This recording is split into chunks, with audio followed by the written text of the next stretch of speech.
The purpose of Wealth Talk is to educate, inform, and hopefully entertain you on the subject of building your wealth. Wealth Builders recommends you should always take independent financial, tax, or legal advice before making any decisions around your finances. Today's episode is brought to you by Wealth Builders Membership, a proven step-by-step process that helps you achieve financial security within 2 to 3 years. To find out more, head to wealthbuilders.co.uk/membership. Hello and welcome to this week's episode of Wealth Talk. My name is Christian Rodwell and I am the Membership Director for Wealth Builders. Now today we are joined by Wealth Builders member turned wealth coach, Toby Spanier. And this is a story you will want to hear if you've ever wondered how to unlock real opportunities with your pension. Now this is extracted from one of our monthly live clinics for our members where Toby was sharing his screen to show some slides with images and details about these deals. So head to wealthbuilders.co.uk/podcast if you want to watch along as he explains things. And we host these live sessions every month for our members, covering all areas from property to pensions, investments and business. And to find out more about becoming a member, visit wealthbuilders.co.uk/membership. Okay, so Toby has used his SSAS pension not just as a tax wrapper, but as a powerful funding tool to acquire 3 very different commercial properties. And what's fascinating is how each deal shows a different way that SSAS creates an advantage, whether it's buying something that banks won't touch, spotting hidden value that others have missed, or collaborating with partners to go after bigger deals. So in this episode, you'll hear how Toby turned overlooked or hard to finance buildings into cash flowing assets, how he secured properties at deep discounts simply by being a cash buyer through his SSAS, and how he created significant tax-free uplifts through planning and smart structuring.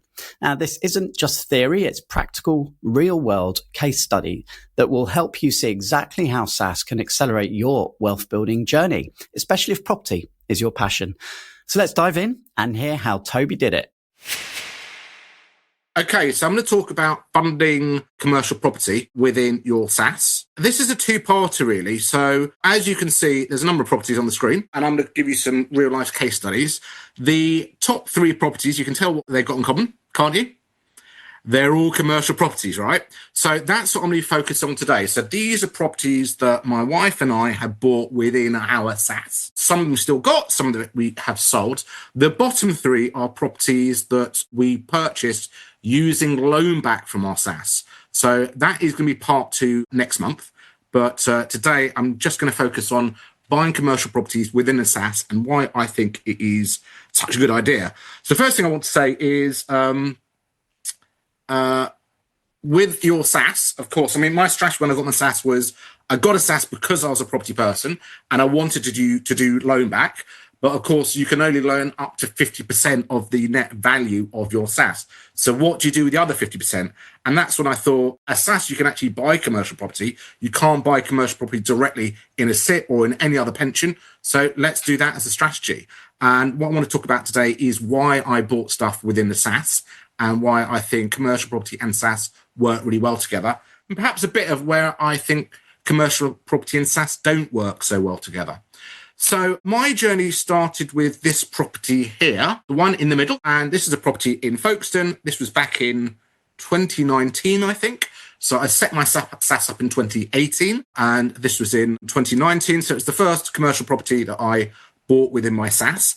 And as is typical in a lot of these sort of coastal towns, you've got like a landowner who owns a lot of land, and then these places get developed. So same with pretty much all coastal towns. So the Earl of Radnor, who's basically the aristocrat who owned the land in Folkestone, basically when these things were built, he's the kind of freeholder. And these things were built as whole blocks. So what's happened is you've got a shop on the ground floor in the basement, and that shop has got this very long-term lease that lasts for like decades and decades. So they're renting the upper stories, but they're not using the upper stories. But they have to rent the upper stories because the only option is to rent the whole building. So Johnson's and previously Sketchleys, going back 30, 40 years, are renting the whole building, and the floors 1, 2, 3, and 4 they're not using. But every 5 years, they have to go round and repaint them all magnolia, because that's what the lease says. So you've got this huge underutilized asset of commercial property making money, and then stuff upstairs just doing nothing at all. And so this was on Rightmove, where I find all my properties. And what I noticed about this was that the guy selling it was just selling the upper stories. So he was going to basically create a lease out the freehold to just sell the upper stories. And he was selling it, as you can see, for development purposes, because it was empty, ideal to convert into residential. Issue is, which I noticed, was that no one's going to buy the upper stories of a property to convert if they don't have the right to connect toilets and bathrooms and utilities to it. And unless you buy the freeholds, you don't really want to buy a leasehold where you don't know if you can get pipes in and pipes out. So I thought this was like a mismarketed property, because unless you've got the freeholds, you don't know whether you can actually do this deal. So I wasn't really interested in buying this in... The other problem was, if you're buying this as a development to convert into residential, it can't stay within your SSAS. So it didn't really work. So I wasn't massively interested in this property, but what I was interested in doing is building a relationship with a commercial agent. And I knew that if I went to see this property, I would meet the commercial agent. And commercial agents are totally different to estate agents. Estate agent, you might turn up and an 18-year-old shows you around and they don't know anything about property. With a commercial agent, they've gone and they've done geography at university, they've got a degree, they've then got their RICS qualification. They know a lot about serving, they know a lot about property, and you can have a really sensible conversation with them. So I went to see this property, not because I was interested in buying it, but because I knew if I went to see it, I'll be shown around by the RICS surveyor, the commercial agent, and I could have a conversation about him about buying the area. And I took my tape measure to measure the rooms. I wasn't interested in measuring the rooms at all.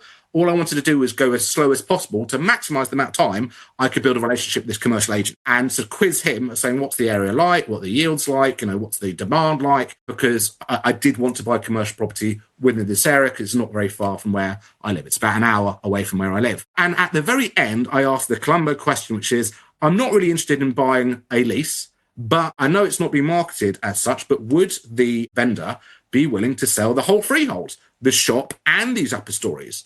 And the commercial agent said, I have no idea, I will ask. And within 3 weeks, I had sale agreed. So was this on market? Yes. But was this off market? Yes. Because what I ended up buying was something that wasn't being advertised. What was being advertised, no one was really interested in, because no developer wants to buy a bit of a building when they don't know whether they can actually develop it. So obviously this was on the market for about 100K. I bought the whole thing, including the Johnson's dry cleaners, for 250K. So I was getting a revenue from day one, about 14K a year revenue from Johnson. So it's good. So it's now in my SSAS. It's making money from day one. Also, even at 250K, these things are kind of hard to finance. So if I bought it outside my SSAS, I wouldn't have enough money to have bought it. So I would need to have gone to the bank. And the bank would say, well, what are you doing with these upper stories? Or, eventually I'm going to convert them into residential. They go, well, no, you've got to get bridging because you can't convert, on a term. And also they're empty. So it would be difficult to buy this property. This is what I'm saying. It'd be difficult to buy this property outside of a SSAS with a mortgage because clearly it's a development.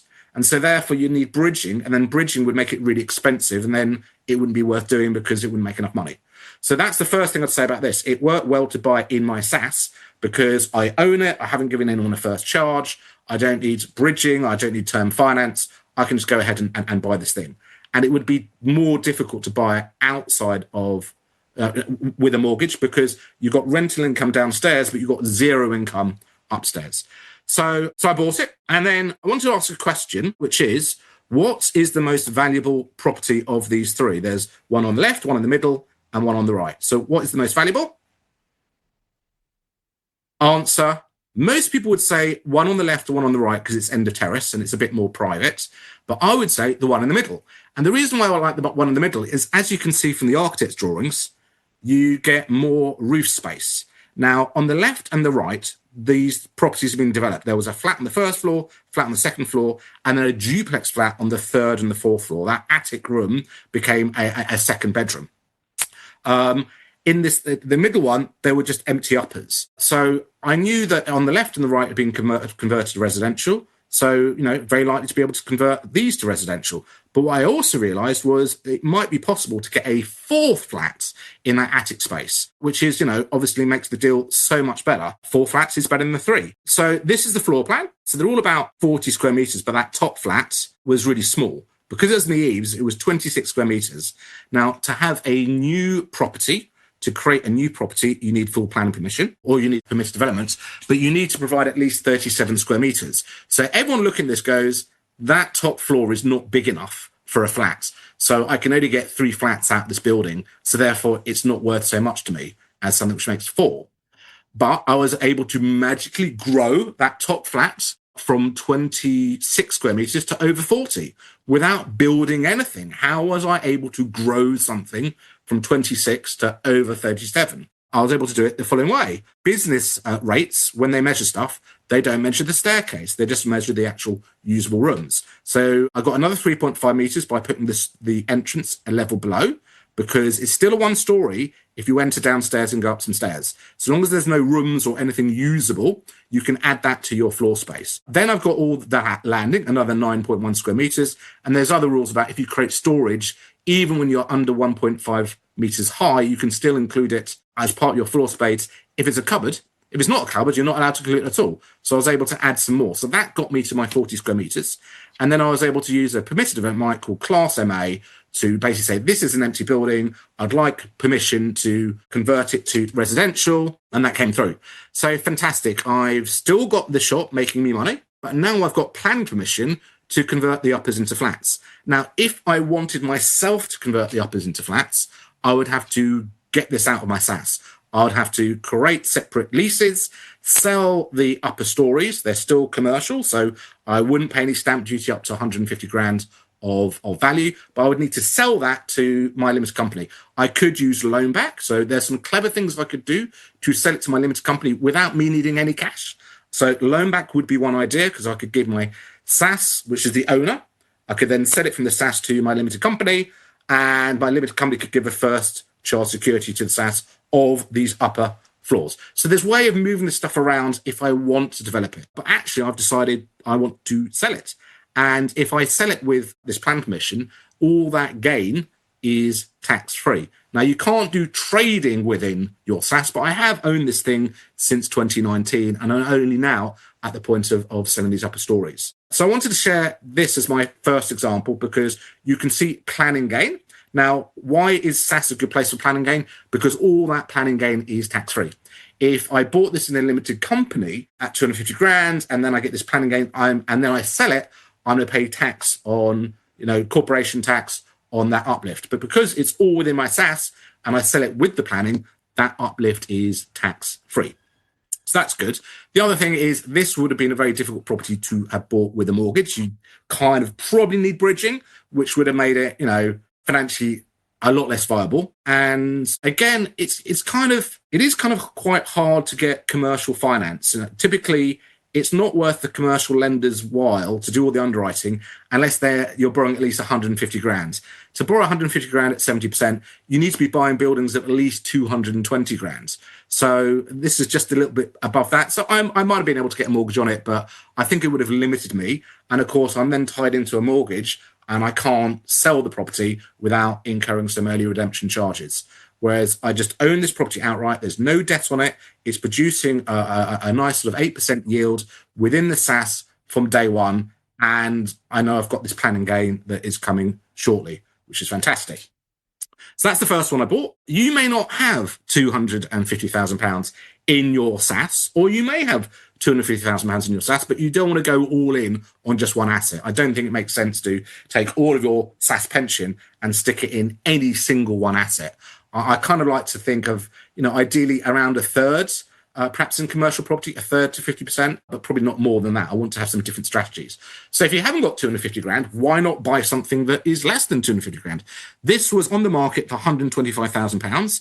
It was a shop where the shopkeeper was retiring, right? So there was a tenant there, but that tenant is retiring. And because the tenant owned the shop, the tenant didn't pay, the tenant was the owner, so they didn't pay rent. So there wasn't a rental amount. So this is a hard property to value, because typically commercial properties are valued on the basis of a yield off their rental income. So if the income is 12 grand a year and the yield in the area is 8%, then the value of the building is 150 grand. Simple. But because this was a business that had been there for 40 years and they owned the building, there was no previous rental income. So there's no real way of valuing it. And they were closing down. So this is a really difficult property to buy outside of a SSAS because, A, the price is quite low. As I said, if you're borrowing less than 150 grand, then most commercial lenders aren't interested. There's a certain amount of underwriting they need to do, and it's just not worth their while to do all this work when they're not lending very much money. They're not going to make very much profit.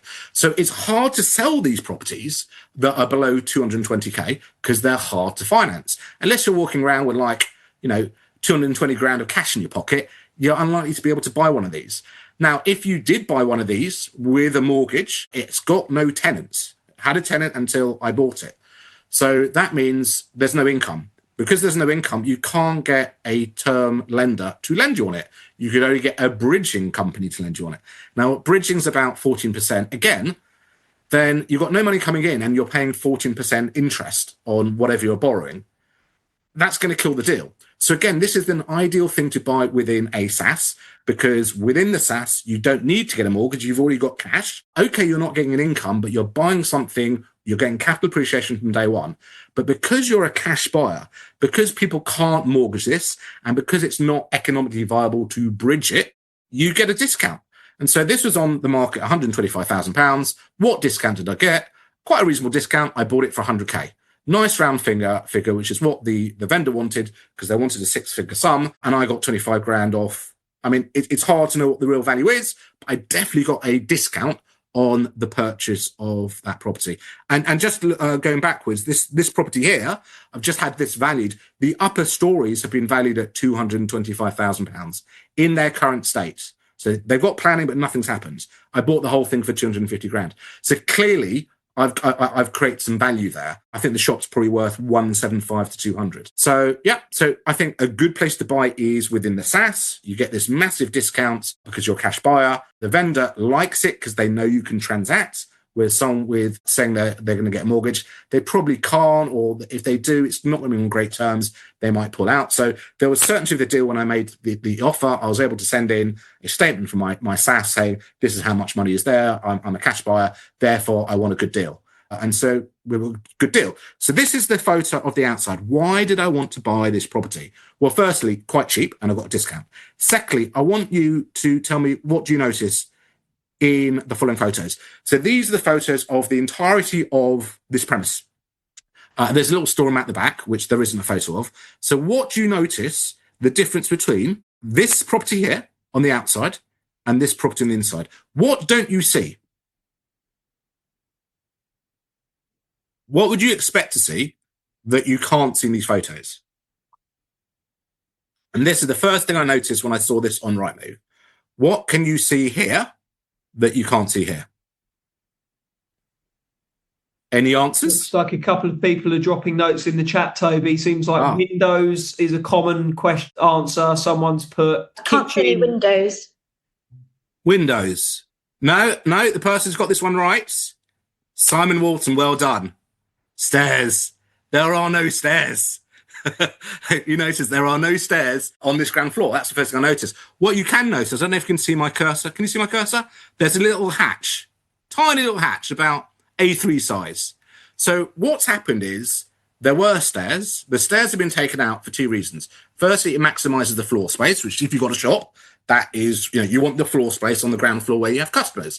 Secondly, if you have no stairs, then when the council come round to work out what business rates you need to pay, they know there is a floor above you because they can see from the outside, but they're not allowed to assess you for business rates if they can't get to the upstairs. And they don't come with ladders, right? So one of the reasons that it happens a lot in Folkestone, Dover, people take out stairs so that when the council comes round, they can't be assessed for business rates. Not that the business rates are huge on the upper stories, but they're making a saving. So they're actually incentivized to devalue the building. So I thought, hang on, I'm buying this property for 100k, which is kind of the value of a shop, but I'm getting a free something above it. What is above it? So I turned up with my telescopic ladder and I went through that little hatch But before I did that, other thing I noticed when I looked at Rightmove, so I'm showing you what I saw when I saw this on Rightmove before I went to visit the property. I had a look at the street view on Rightmove, and you can see something. What you can see is this is right in the centre of the town. The town hall is just on the far right. The second thing you can see is this isn't a great commercial area. It's not the best shops ever. The third thing you can see is there's loads of flats. So if you work along, there's definitely a flat above the Eastern Place. There's a flat above the Express. There's then something which was a fish and chips, which is why it has a little icon of a restaurant. But it's a flat upstairs, and they've converted the downstairs to a flat. Then there's a restaurant with a flat above. Then there's a hairdresser's with a flat above. And then there's this pet shop with nothing above. So clearly, there's a flat. There's space for a flat above. The second thing I've noticed is this is kind of dying as a commercial area. So I might even be able to get planning to create a flat on the ground floor, because this isn't really core to the town. It's just outside of where the town hall is. This is not the main strip. On the other side of the road, that's where people go to shops. So I went upstairs, and so here are photos that I took when I first went to see it. First, I went to the back of it, and you can see I don't know if you can see my cursor, but there's flats next door, right? And then there's no windows for this building. It's the grey thing with the dodgy looking roof, a bit lower. Then I noticed that opposite it is how commercial properties have been converted into like these little mews cottages. So ignore the bins that are a bit messy, but you can see they kind of look like nice little mews cottages. So I thought, well, I could convert to that. The third photo, I can see there's lots of windows being blocked up. So there's a window on the first floor, it's been blocked up. There's a window in the attic, it's been blocked up. That window on the first floor, you can see on the next picture, which is on the bottom row on the far left. Massive window, really easy just to open up an existing window, get a whole load of light in. Once you've got a window, you've now got another room. No one had been up on this floor since 1980, because I found a newspaper up there. So no one had been up there since 1980. What a waste of resources. But there was then a staircase straight up to the attic floor. And I quite like these original staircases. They're much tighter than what you could build nowadays. But because they're an existing staircase, if you just keep them, it's allowed. If you were to take them out, you then have to put a new staircase in that complies with building regs, which needs to be a lot wider. It would take up a lot more room. But if you keep what's already there, you actually have a really efficient way of getting from one story to the next. So I had a look at this and thought, do you know what? There is definitely enough room to create another flat up here. So I had a look. This is the floor plan. There's a storeroom out the back. There's about 30 square meters downstairs for the shop. And there's 24 square meters on the first floor and 10 square meters on the second floor. Now, you need 37 square meters to create a flat, but an attic room, which is for storage, can be considered part of your one story. And as I said earlier, the stairs to the first floor can also be considered part of the space. So there we are. Here's a plan I came up with. 40 square meters. So I've taken a 24 square meter first floor and I've made it into a 40 square meter flat by adding stairs from the downstairs up to it and adding the attic room as a storage room, which obviously will end up being a bedroom. But at the time of the plan application, we'll just say storage. And that's still, so I've got a building across 3 levels, but it's still under case law considered to be a single story flat, which has its square meterage over 3 floors, adding up to more than 37. So now I know I've got enough room for a flat. I've got enough room for a shop on the ground floor, or I might apply to make that into another flat. And I've got enough room in the rear store building to create a third flat. So I'm spending 100 grand. I'm buying something that is appreciating all the time and could either convert into a shop and 2 flats or 3 flats, which I think is not a bad deal. So that was the second one I bought. Now, perhaps you don't have 250 grand. Perhaps you don't have 100 grand. Perhaps you have less money. So let's look at the next building that I bought within my SAS for less money. And here it is. This is the Halifax Bank in Dover, on the high street, right in the heart of Dover, next to Boots and, the sort of pedestrianised precinct. Nice building. This is how much it sold for back in, when was this? This was 2006. It sold for 1.25 million. That is a huge amount of money. Why did it sell for so much money? Well, it sold for that much money because it had an income of 68 grand and a 20-year lease, a large part of which was remaining. So the value of commercial buildings is essentially just the value of the rents. You take the rents, there is a yield in the area. In this area, it's about 8%. You divide the rent by the yield and it gives you a valuation. And so that's why this sold at 1.25 million. But it was then bought by these guys you can see at the bottom of the page, these guys, Churton Commercial Properties, and it was bought for under $1 million. Why? Because there was less years left on the lease. And so it's a depreciating asset, because when that lease comes to an end, you're not guaranteed a certain amount of rent. You've got to go and find another tenant, and there may be a void. And so therefore it's worth less as time goes on. But what was this property bought for? What was this property worth when it didn't have a tenant? And I did a bit of digging, and there we are. I found in 1997, it was bought when it was empty for £355,000. These guys, within a year, you can see September 1998, they signed a 20-year lease with Halifax. So they bought the building for £355,000, an empty building.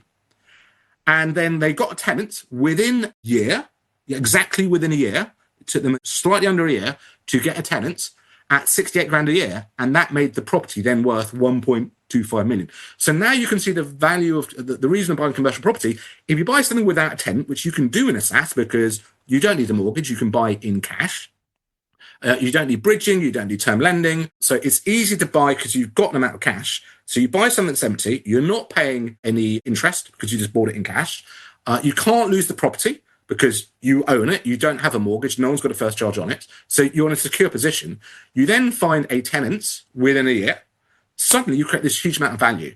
And when these guys sold the property, if they had bought it in a SAS, the guys who bought it in 1997, and then they sold it in 2006 for 1.25 million, that gain would be tax-free to the SAS. Fantastic. They're not really trading because they've held it for 9 years. So hard for HMRC to claim that they were trading the building. They were just selling it on after 9 years of enjoying some income from it. So they've got some good income of 68 grand a year for almost 10 years. They've made, almost twice the purchase price from 1997, and then they sell it for a massive uplift. Very, very nice. So I know that this building was worth £355,000 back in 1997 when it had no tenants. When it had a tenant paying 68 grand, it was worth 1.25 million with X amount of years left. And then it was worth 1 million when there was Y amount of years left. So I'm getting quite a lot of data just by going onto houseprices.io, just having a look around EIG, finding out what prices it sold. So this is giving me some information and giving me some confidence. So what is this property now worth? It was worth £355,000 when it was empty.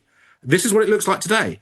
Halifax have moved out. So clearly the property is not worth 1.25 million. It's not worth $1 million. It's worth a lot less.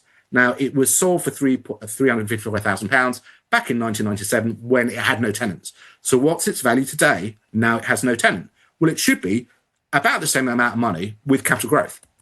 And this is what it was marketed for, £350,000. So it was marketed for less than it sold back, 20 years ago in 1997 when it was in the same kind of condition. So I think that's probably a good price, isn't it? If it sold for 355 when it was empty 20 years ago, and it's now on the market at 350, that's not a bad deal. So again, I wanted to buy this, but I'm a cash buyer because I'm buying my SAS. And so I agreed to buy it, but I'm not at 350. Again, to buy this is difficult. If you can't get a term mortgage because there's no rental income, so you have to get bridging. Bridging is expensive. So not many people are able to buy this, and it's clearly a development opportunity. The upper stories are empty because banks aren't allowed to rent out upper stories. So they just basically end up being empty. So I bought this for £250,000. So clearly that is the advantage of being a cash buyer. But I didn't have £250,000. So why this one was different was that I only bought a third of this building. I bought a third of this building in my SAS, and you're allowed to have 4 owners listed at Land Registry. I bought this building with another 2 mates, and each of my mates has a SAS. So the 3 of us bought this building. It was a building on the market for 350. We bought it for 250, and we each bought a third of it. So this is how you can acquire quite large buildings with a relatively small pot of money. And it's what I like. It's an empty building, town centre. It's got potential. It's got potential for the shop, but it's also got potential for development on the upper stories. So this is what it looked like. Absolutely huge, 510 square meters. And like every bank, you've got the ground floor with all the little rooms to meet customers at the rear. And then you've got the upper stories that were once used as offices, but have been derelict for 20 years. Again, part of the lease for the whole building says those upper stories need to be maintained even if they're not used. So here are some photos, obviously a dead bank. So you've got all your cashiers. You then got weird things that go on. Remember when I said they take stairs out? The council come round and can't do, the valuation office can't measure the floor. They know the floor's there. They know the size of the floor. It's the same size as the floor below. But because they can't get there, they're not allowed to include it within business rates. So you've got this funny corridor here, which I went, what's going on here? This looks like this was a staircase to a door here. It's been blocked up. And this is light to go onto the landing, but we can't see the stairs anymore. So that's from the ground to the first floor. Stairs have disappeared. Then from the first floor to second floor, no stairs, but a little ladder, which is put away when the council come around to measure for business rates. And then when they leave, the ladder can be pulled down. Obviously, you've got lots of kit, all the electrical stuff. And then you've got basically a upper stories that just hasn't been used for 20 years. But every 5 years or so, they go around and repaint it. But it clearly looks like it's been more than 5 years that top story has not been maintained. So, you know, the building's deteriorating, but it's got a lot of assets. It's got a lot of capital allowances potentially. There's a lot of space that's just underutilized. So the first thing I go and do is, if I'm buying a property, even if I'm getting 100 grand off the asking price, to buy the property, I've got to pay more than anyone in the universe thinks the property is worth. Because if someone in the universe thinks the property is worth more, they would pay more money than me. So buyer's curse, as soon as I bought this building, yes, I may have got a great discount, but actually I paid more money than anyone thinks it's worth. So what do I know about this building that no one else knows about this building that makes this building that I paid more money for than anyone else in the universe worth more to me than anyone else? I need to know more about this building than anyone else in the universe so I can create value from this building. So I started to dig around, and I went through all the planning portal history. You know, there's 30-year history. And I found this photo hidden away in correspondence.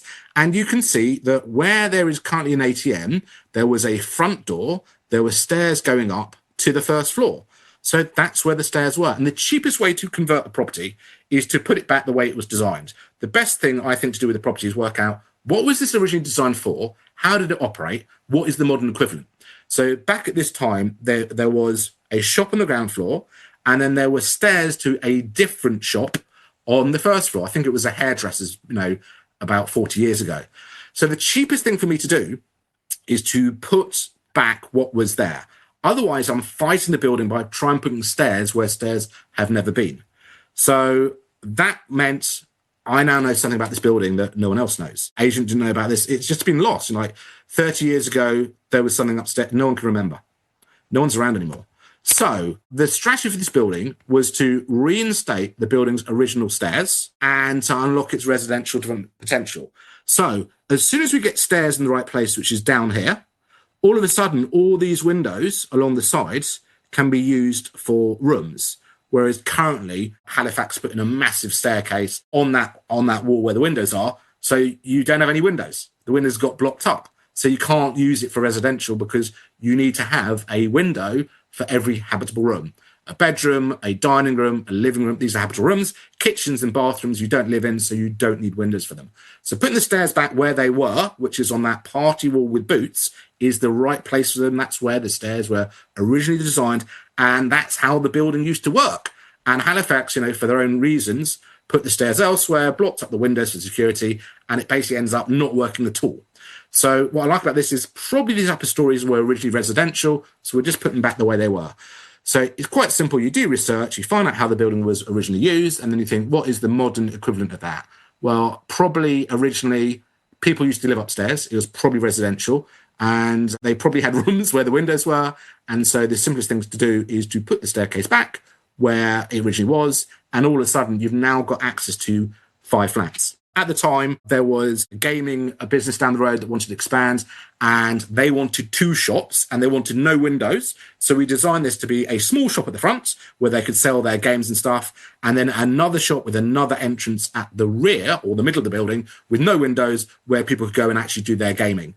And we still managed to fit another flat at the rear. So we're getting 2 shops and 5 flats. It's good to split a shop because the business rates are huge. Once you're over 12.5 grand, you have to start paying business rate tax. But if you're under 12.5 grand and it's your only business and it's your only premises, you get small business rates relief.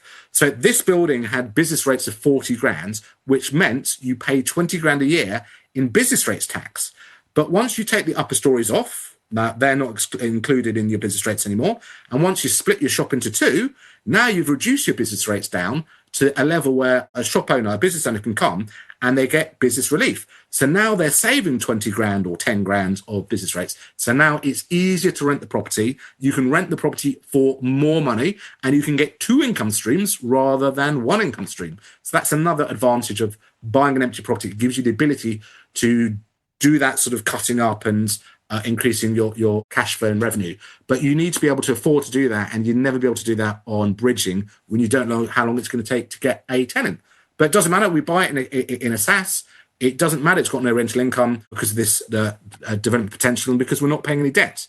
So how did this one work? Bought it for 250, found this tenant. It was all looking good. And then the tenant pulled out at the last moment. And so at that point we thought, well, now we don't have a tenant. Now we're going to start to incur business rates. It's not great. And at the same time, someone approached us and said, we'd like to buy the building. So weren't intending to sell the building, but things changed. And when things changed, we thought, actually, it's quite a good deal. We can get a 50 grand uplift. We've done nothing to the building other than a few plans. We haven't got planning permission. We've just done a few plans to show what is possible with the building. We've only owned it for just over 6 months. We made a 37% return on the cash we put in. And I and my wife only had to put in £86,573 to do this entire deal, to buy the property, to pay all the stamp, the legals, the taxes, because it all got split three ways. So it wasn't what I expected was going to happen, but the outcome was not bad. I've got experience of buying a bigger building. I've got experience of working with other people. We each owned a third, so we each had a third share. We each had a third voting rights, but we were able to acquire a much larger building by collaborating. And this is a repeatable model where these empty buildings with no tenant, with potentially quite high business rates, hard to get into, hard for people to buy, because the business that would rent them will not buy them. They're a business and you don't know who's going to rent them. So I quite like this example because it just shows what you can do when you start to collaborate with people. So those were my three examples that I wanted to show, all slightly different, but all of them involving buying in cash and not needing a mortgage and not needing bridging. The only thing I want to say is, when should you buy outside? So I think you should buy in the SaaS when you're buying something that banks hate, right? And then I think you should sell when you've got something that banks love, or you should refinance when banks love it. So banks want there to be a rental income on day one in order to give you term finance. Otherwise, all they will give you is bridging. And bridging is going to kill these deals because you've got the uncertainty of no rental income, but definite amount of interest you're paying out. About 14% is the average when you include all the fees. So buy something the banks don't want, an empty building. Buy it in an area where you're pretty certain you are going to get a tenant. Now, remember, with that last one, it was bought for 355 in 1997. And in 1998, the people who bought it had a 68 grand of income coming in from Halifax. It took them a year. So a year is quite a long period of time. But after a year, they got all this cash flow coming in. So that's what I like using the SaaS for. What I prefer to buy outside the SaaS is if there's a building and it's already got rental income, then it's entirely mortgageable. And then for me, it makes more sense to buy it outside of the SaaS because I can go to a bank and get a mortgage for it. And you can get finance within a SaaS, but there's less lenders. There's more lenders when it's just more traditional. Lenders understand limited companies more than they understand SaaSes. So I buy outside of the SaaS when I can borrow the money because there's rental income. I buy in the SaaS when it's something the bank doesn't currently like, but I can do simple things to it.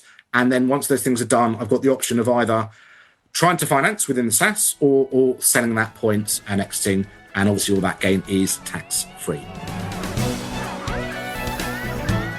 We hope you enjoyed today's episode.